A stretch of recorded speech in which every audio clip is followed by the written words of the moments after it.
All right, just got done from work, and I going to the gym. It's thing is, it's like 12:30. Oh no, it's like 12 right now. And I guess the main thing is like why go to the gym right now, which is that tomorrow is gonna be a very busy day. Like, actually, I'm gonna have to wake up at like 8 a.m. leave the house by like 8:15. It's because tomorrow is all math. As much as I don't want to, tomorrow's gonna be all like actual work versus like today. Like, I feel like today I kind of just hung out for a bit, went to the gym and just took a rest day. Like, not in the conventional sense, but like I just didn't do anything. I was busy for like the past week, so it was good. But now I want to go to the gym today, just so like I can say that I did it today rather than like tomorrow, because I don't want to wake up at like 7, go to the gym, go at 8, and then I have to come back, take a shower, and leave. Like, I feel like it's gonna be a lot tougher for me if I do that than if I just do it right now. So that's good. Oh no, I took got a lot of protein in today too. I ate like half a chicken rotisserie, and then I had my protein shake. So I feel like I should cash in on my like how much protein I have. So I'm gonna do that also, just because it kind of makes sense. So I'll go sleep at like 1:30 or something like that.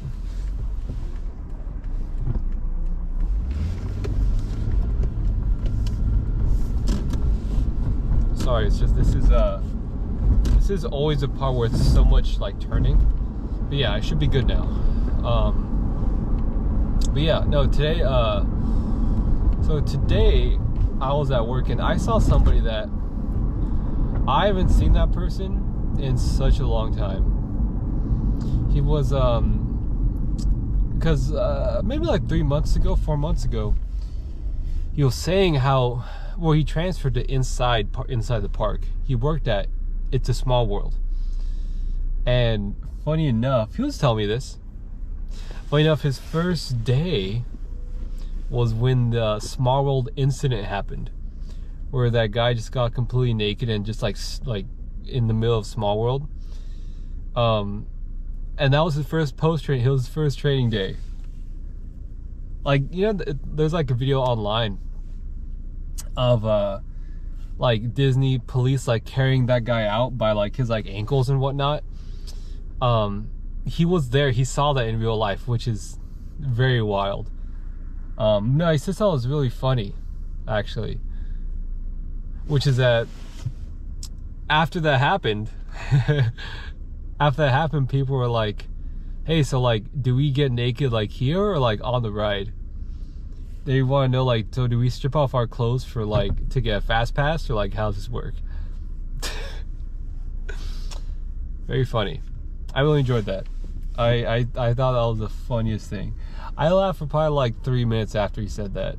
It was do we strip off our clothes now or on the ride?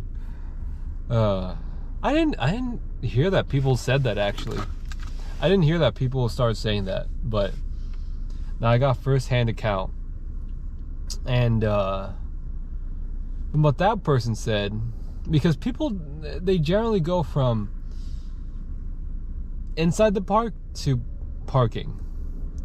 Very rarely do people go from parking to inside the park.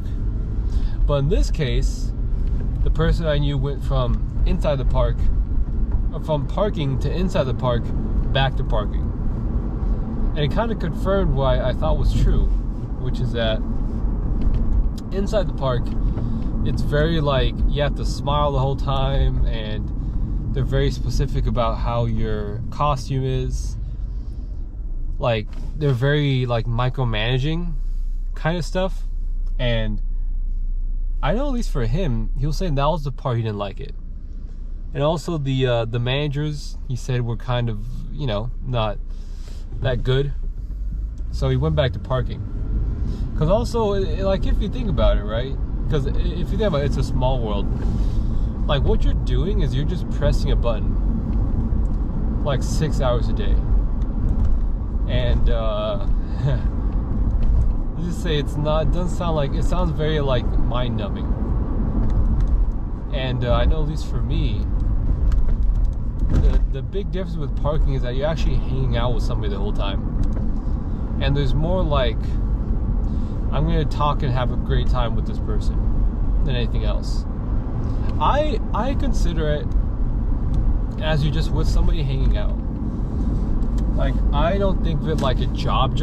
I'm just hanging out with the homies. And inside the park, I feel like this is not the case. So I feel like what I do is perfect. You know, because I get Disney Spire.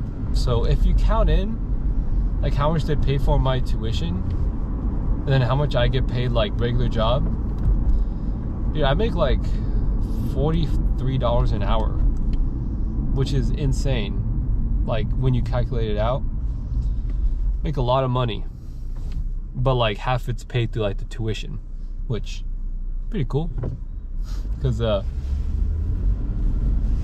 reason I say that is I was talking to another employee, and we were talking about, first off, because I made a funny joke. I saw on your cast member ID, it says like a location, which is like generally your hometown, and this person's hometown was like Oklahoma or something like that. We were talking about it. I was like, oh, okay, Oklahoma, that's crazy. That's got to be a hell of a commute from like here to Oklahoma. Like, is the traffic okay? Okay, the way I said it, I feel like it's not funny, but in the moment it was hilarious. Just because like she obviously doesn't drive from Oklahoma to here. I don't know, but I use the same joke when it came to the school, because like, oh, I go to Disney Spire, I go to this school like in like West New Hampshire. I was like, oh, it's crazy that the commute's got to be pretty wild to get over here. Anyway, that's why I was talking about that, which is the $43 an hour thing. You get $43 an hour to point. But no, I remember I was talking about this earlier. I said it's a very enjoyable job what I do. Yeah, I think I remember I laughed. Probably the biggest laugh I had this week, honestly, with the Small World joke. The Small World, which is that people said, "Do I take my clothes off here or later?" That's too funny. That's too funny. No, I got this on him. There's a guy I know also. I met him today, and he does like voices, like different character voices from Disney. And I was so sad actually, because somebody told him that he couldn't do his voices anymore. And not gonna lie, when I thought about this guy, I thought about his voices, and he's one of the most unique cast members, like unique people I've like talked to. He can't do his voices anymore. They just wouldn't allow it anymore. So I was kind of sad. It's kind of sad for a bit, because I think it's important that you add like character. You add like some sense of like something different to like, somebody's experience at Disneyland. Honestly, I can't say I'm not in the park, so like it's like my job is to get you to go straight to your car. Like you already ended your Disneyland experience. So for me personally, I don't really care, just because like it's not like I'm here to tell you to go straight and to answer questions about like where your car's parked or where the hotel is. But this guy, does his like his Disneyland voices.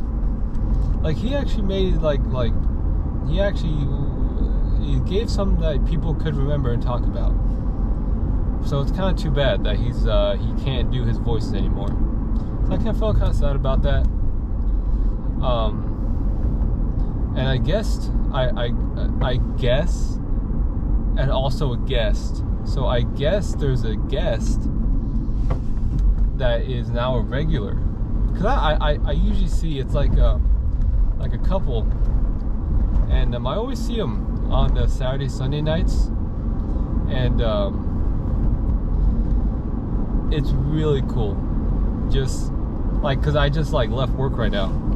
It's really cool to see like people that you're like, I see this person on a regular basis, and those two people, I see them enough on a regular basis that I really like them. They're really cool. I really like people that are like more talkative than me, and that like they're also good vibes.